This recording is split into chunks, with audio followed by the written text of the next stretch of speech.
₹50 ISTP अधिरोपित किया गया, जिससे ₹35 टन का एक अधिभार हुआ। और अभी जस्ट 10 अगस्त 2022 को उन्होंने ₹100 ISTP को ₹50 से बढ़ा के ₹100 कर दिया है।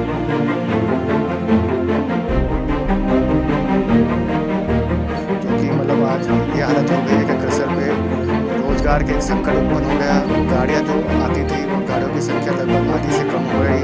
बहुत सारे हमारे जो क्रशर के श्रमिक लोग थे वो बेरोजगार हो गए।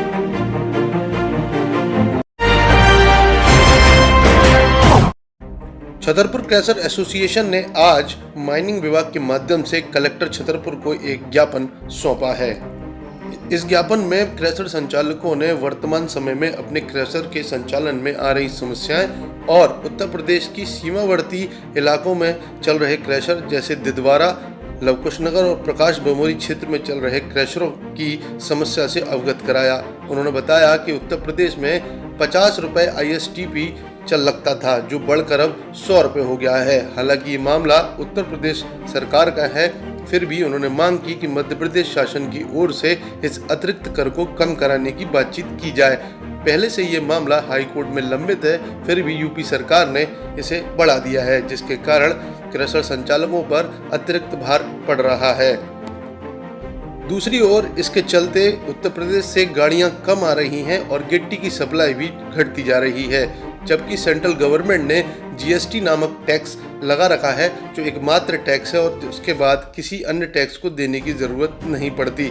फिर भी सेज नामक टैक्स को अतिरिक्त रूप से उन पर थोपा गया है। दूसरा मामला कन्वर्जन फैक्टर का है, क्योंकि इसकी वजह से रॉयल्टी में अधिक पैसा देना पड़ता है और इस कारण से इनका नुकसान हो रहा है। छतरपुर क्रशर एसोसिएशन के महासचिव संजय जोशी ने मीडिया से बात करते हुए बताया कि क्रशर संचालकों को पिछले कुछ समय से खासी दिक्कतों का सामना करना पड़ रहा है। ये एक मध्यम वर्गीय व्यापार है जो अच्छा फल फूल रहा था, लेकिन वर्तमान स्थिति में इसमें काफ़ी गिरावट आ गई है। नतीजतन इनके क्रशरों में काम करने वाले सैकड़ों हजारों मजदूर आने वाले समय में रोजगार की समस्या से जूझेंगे और ये व्यापार छतरपुर में लगातार गिरता जा रहा है। हम कलेक्टर से मांग करते हैं कि इस विषय में संबंधित सरकार से बात करें और मध्य प्रदेश शासन को भी हमारी समस्याओं से अवगत कराएं। जैसा कि ज्ञात है, छतरपुर जिला गिट्टी आदि के कार्य के लिए काफ़ी प्रख्यात है और बड़े एरिया में ये काम चलता है। छतरपुर क्रशर एसोसिएशन के महासचिव ने मीडिया से बात की और अपनी समस्या को कलेक्टर के सामने रखा।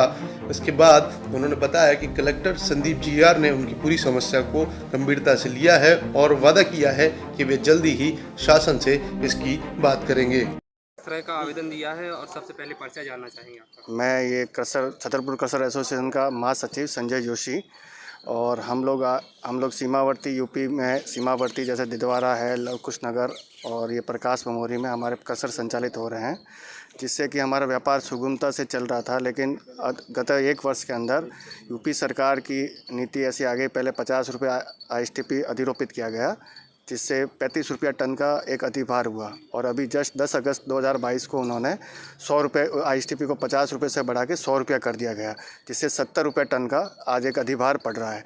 जो कि मतलब आज ये हालत हो गई है कि क्रशर पे रोज़गार के एक संकट उत्पन्न हो गया। गाड़ियाँ जो आती थी वो गाड़ियों की संख्या लगभग आधी से कम हो गई। बहुत सारे हमारे जो क्रशर के श्रमिक बंधु थे वो बेरोज़गार हो गए। और गवर्नमेंट और क्योंकि एक सेंट्रल गवर्नमेंट का एक नियम था GST का, जिसमें एक कानून एक देश पे लागू होने के, उसके बावजूद भी उन्होंने हमारे ऊपर ये अतिरिक्त सेस लगा के उस कानून की भी धज्जियाँ उड़ा दी। हम लोग हाई कोर्ट में हाई कोर्ट में ये मैटर ऑलरेडी चल रहा था, जो ₹50 हम लोग अभी उसकी सुनवाई चल रही थी, उसके बावजूद भी उन्होंने 50 का ₹100 कर दिया। दूसरा हमारा मुद्दा था एक कन्वर्जन फैक्टर का, जो हमारे पहले यहाँ पे कन्वर्जन फैक्टर क्या था कि 1 क्यूबिक मीटर पे 1.61 टन हमारी होता था, और आज उन्होंने गवर्नमेंट ने उसको 1-1.5 साल पहले 1.41 कर दिया, जिस हमारी गवर्नमेंट मध्य प्रदेश सरकार द्वारा। तो हम और उसके हिसाब से अभी आज हमारे प्रति गाड़ी 2 से 3 घन मीटर रॉयल्टी एक्स्ट्रा निकलती है, जिसका ₹20 टन हमारे पर एक अतिरिक्त प्रभार पड़ता है।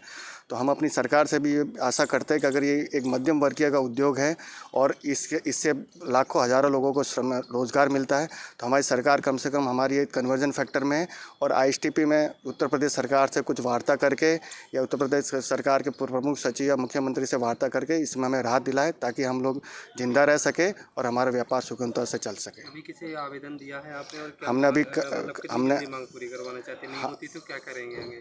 हमने अपने खनिज अधिकारी के माध्यम से हमने कलेक्टर महोदय को आवेदन दिया है, और अगर हमारी मांगें पूरी नहीं गई तो हम फिर आगे बैठ के अपनी रणनीति करेंगे और हम इसको बड़े लेवल पे भी ले जाने की तैयारी कर रहे हैं, ताकि सरकार को हम बता सकें कि हम कितने परेशान हैं। कलेक्टर साहब से आपकी मुलाकात हुई, उन्होंने क्या आश्वासन दिया?